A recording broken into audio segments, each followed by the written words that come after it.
retomando, problemas de carácter técnico.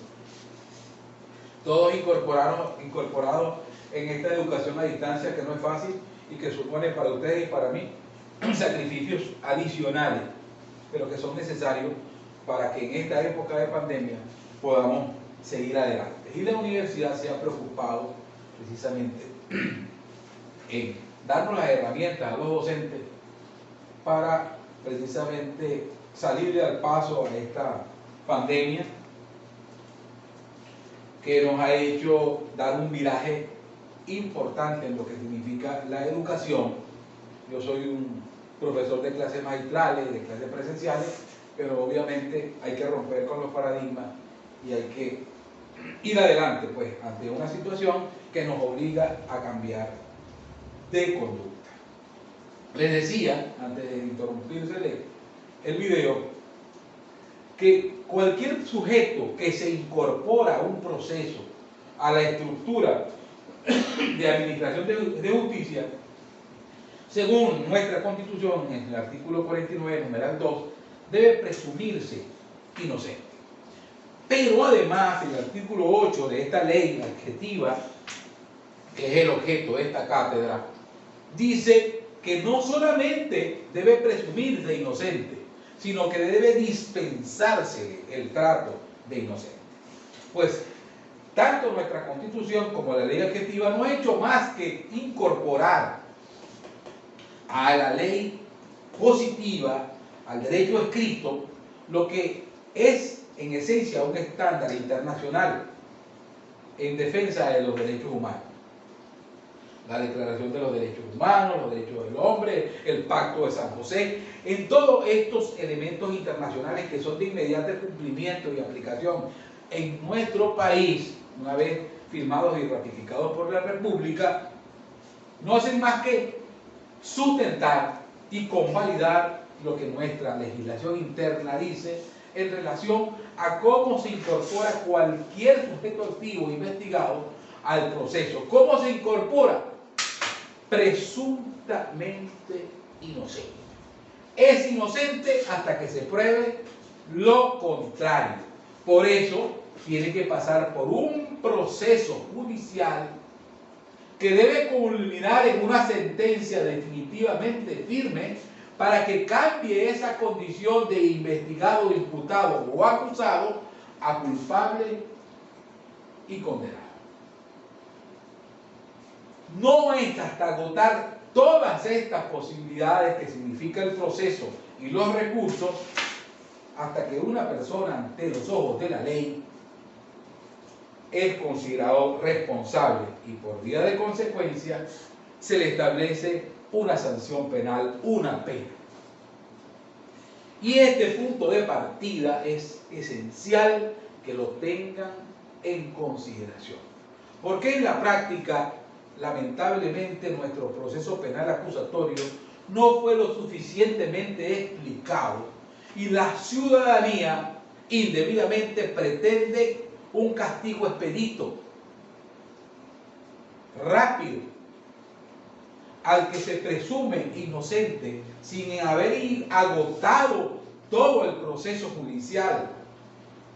Esa ansiedad de castigo prematuro ha dislocado en la práctica, ha desdibujado, desnaturalizado nuestro proceso penal acusatorio, que no es más que partir de la presunción de inocencia de una persona hasta tanto no haya una sentencia definitivamente firme que le considere culpable y por vía de consecuencia condenado.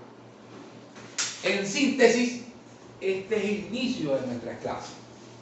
Este flujograma, como herramienta de estudio, como mapa mental, va a ser muy importante para que ustedes realmente logren que el manejo de estos contenidos se queden en su memoria y que cuando vayan en el ejercicio de la profesión, realmente no vayan en pleno desconocimiento de lo que significa el proceso penal acusatorio en nuestro país y de la actividad desde el punto de vista práctico que significa incorporarse en el litigio, en en el litigio del proceso penal venezolano. Bueno, fíjense ustedes, tenemos ese sujeto activo que, motivado a cualquier circunstancia para nosotros desconocida, se le pretende establecer responsabilidad por una acción dolosa o por una acción culposa, y por vía de consecuencia es investigado, partiendo de la premisa que debe ser considerado presuntamente inocente. Esa investigación va a dar origen a las posibilidades del inicio y de la apertura del proceso a través de estas 4 posibilidades que están así. Es decir, la apertura de una investigación puede ser de oficio, por una denuncia verbal o escrita, y a través de una querella. Los 2 primeros supuestos obviamente están vinculados a el Ministerio Público, y la flagrancia está investigada a la detención de una persona que está cometiendo un delito, lo acaba de cometer, está en estado de persecución o es atrapado a poca distancia con elementos de convicción del sitio donde se cometió el delito o se ejecutaron los hechos.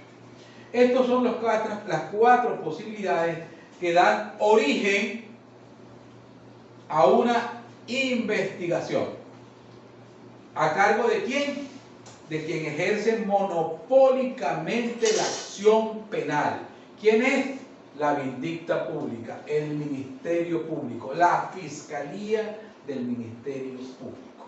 Son ellos quienes ejercen monopólicamente la facultad de impulsar la acción penal. Una de las diferencias determinantes que existe entre el proceso penal acusatorio y el proceso penal inquisitivo, donde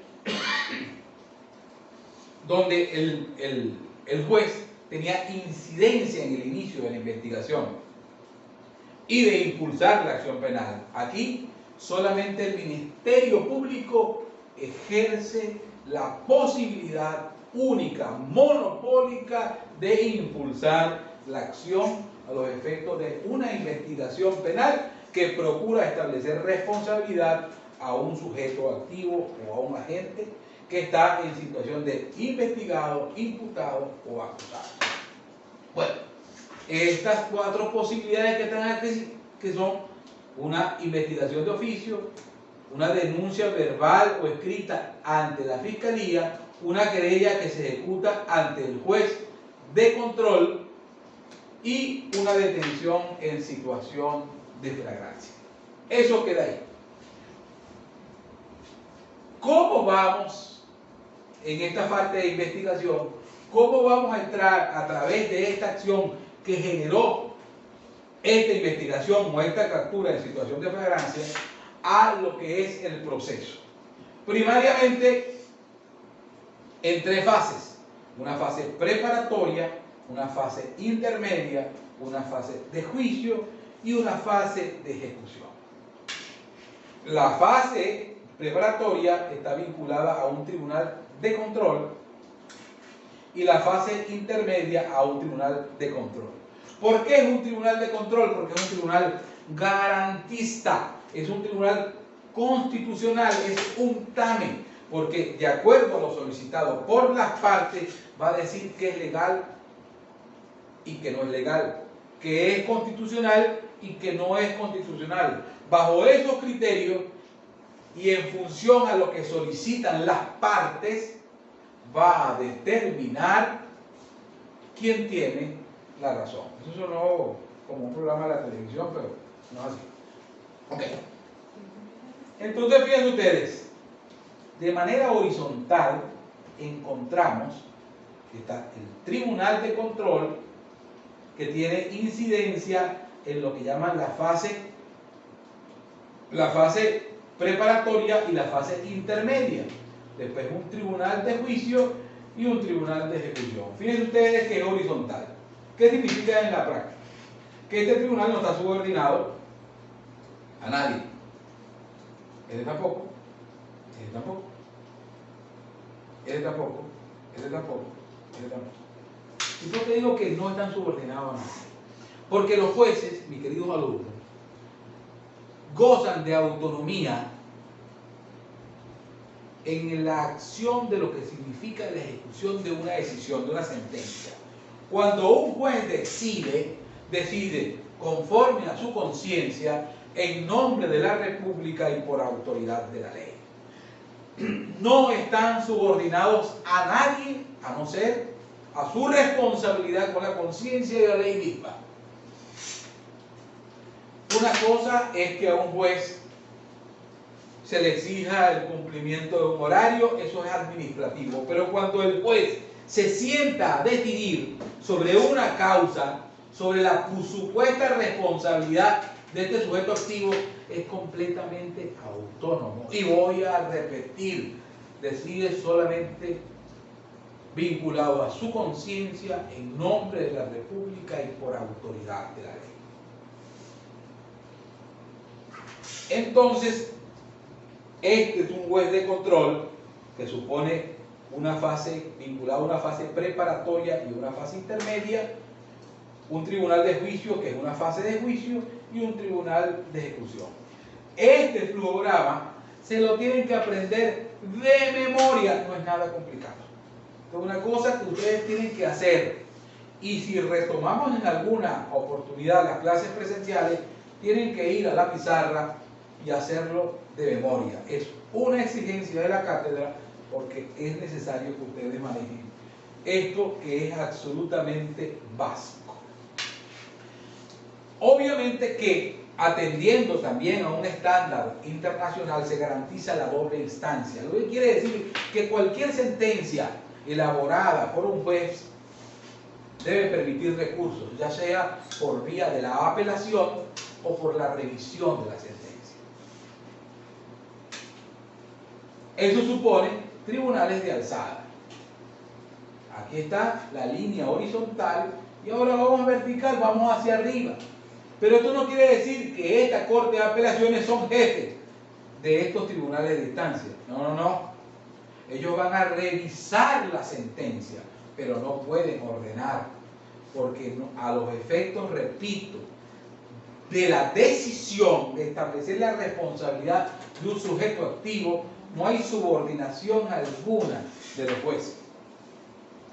Entonces, aquí, en alzada, vemos que las decisiones de estos tribunales de instancia pueden ser revisadas o recurridas a través de un recurso, a través de una apelación ante la Corte de Apelaciones, que es un tribunal compuesto por 3 magistrados que conocen de derecho, mas no de hechos. Eso lo van a saber porque después que hagan las investigaciones de las características del derecho penal acusatorio, que precisamente que es la inmediación. Es decir, si tuvieran incidencia en la decisión del juez y no revisando la sentencia, se violaría la inmediación como característica del proceso penal acusatorio. Naturalmente que el estudio de este cuadro supone que previamente ustedes hayan pasado por haber estudiado las características del proceso penal acusatorio y de haber establecido la diferencia entre el derecho penal inquisitivo y el derecho penal acusatorio como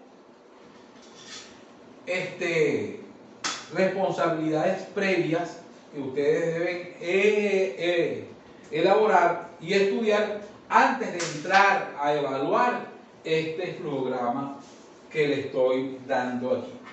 Ok. Entonces, fíjense ustedes, los tribunales de instancia, sus decisiones son recurribles o revisables ante la Corte de Apelaciones, ante la Sala de Casación Penal del Tribunal Supremo de Justicia y ante la Sala Constitucional como última opción, que es lo que se conoce como el recurso de revisión. Y en el caso de que así fuese y se agotaran todas estas posibilidades, es lo que va a dar lugar a una sentencia definitivamente firme que va a lograr que mute esta condición de presuntamente inocente del sujeto activo a culpable o condenado. pero tiene que ser la única forma producto de una sentencia definitivamente firme. Es decir, que como garantía procesal, el debido proceso, reglando y dejando de forma manifiesta las reglas claras del juego como protección del ciudadano y como un principio de igualdad, agotó todo este recurso a través de esta estructura judicial para determinar la responsabilidad de este sujeto activo y sólo así poder castigarlo, porque hasta que esto no se agote, todas estas posibilidades, esta persona sigue considerada ante la ley como presunto inocente. Eso es una garantía ciudadana que los protege a ustedes, a mí y a cualquier otra persona. Por eso es que la pretensión de la ciudadanía y de los medios de comunicación social, del castigo, de ese castigo prematuro, obviando la necesidad de agotar el proceso, le han hecho un gran daño y han causado males y distorsiones en el proceso judicial y de administración de justicia lamentable, y que hoy hacen mella, hacen agua el proceso penal acusatorio en nuestra legislación, precisamente por esa pretensión completamente justificada de castigo antes de que esa persona tenga una sentencia. Es decir, que una persona, cuando es investigada, debe enfrentar su proceso preferiblemente en libertad. Y solamente por vía de excepción, privado de libertad. Obviamente, eso lo vamos a profundizar en clases posteriores. Lo importante es que ustedes tengan este programa claro, que yo se lo voy a mandar vía email para que lo trabajen y para que lo estudien, y este abreboca de lo que significa incursionar en el proceso penal acusatorio en su estructura a través del programa y con conocimientos previos de lo que significa las características del proceso penal acusatorio y su diferencia con el proceso penal inquisitivo. Bueno, mis queridos alumnos, yo creo que esta es la información previa que necesitan como abreboca, como antesala a lo que significa el estudio de la ley adjetiva y del proceso penal acusatorio. Mi teléfono, con el debido respeto, es, digo, con el debido respeto de ustedes para mí, porque solamente me pueden llamar en horas cónsonas a los efectos de solicitar información, es el 0414-899-9033. Y mi correo se los voy a enviar para que me manden información al correo y yo retribuirse. Mi Instagram es hbenchocron69. Por ahí los invito también a seguirme, que es otro método para estar informado. Es importante que yo nombre a uno de ustedes como el semanero, quien se va a encargar de crear un grupo que conjuntamente con mi secretaria y mi asistente van a administrar para tener comunicación vía WhatsApp. Todas estas herramientas las vamos a utilizar, así como el Zoom, para dar clases en vivo y evaluar también en vivo. Señores, esto, la única forma de aprenderlo y de aprobarlo como materia es estudiarlo. No hay otra fórmula, no hay otro recurso. No me molesten con llamadas de conocidos, amigos y familiares, porque, repito, la única forma de pasar esta materia es estudiarla. Nos vemos en la próxima clase.